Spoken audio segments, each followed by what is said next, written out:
The symptoms could include dissatisfaction, self-loathing, fear, indecisiveness, lethargy, and melancholy. Giving up work brings out spiritual ills, especially if one of them gets the habit of reading too many books, or worse, laying out the books for show and gloating over the view. In the early 1570s, during his shift of values, Montaigne seems to have suffered exactly the existential crisis that Seneca warned of.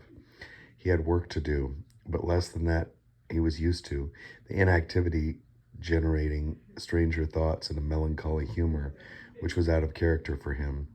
No sooner had he retired, he said that his mind galloped off like a runaway horse, an apt comparison considering what had recently happened. His head filled with nonsense, just as a fallow field fills with weeds. In another vivid image, he loved piling up effects like this.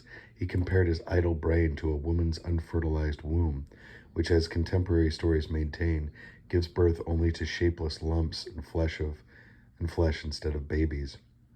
And in a simile borrowed from Virgil, he described his thoughts as resembling the patterns that dance across the ceiling when sunlight reflects off the surface of a water bowl. Just as the tiger stripes of light lurch about, so an unoccupied mind gyrates unpredictably and brings forth mad, directionless whimsies. It generates fantasies or reverie, two words with less positive association than they have today, suggesting raving delusions rather than daydreams.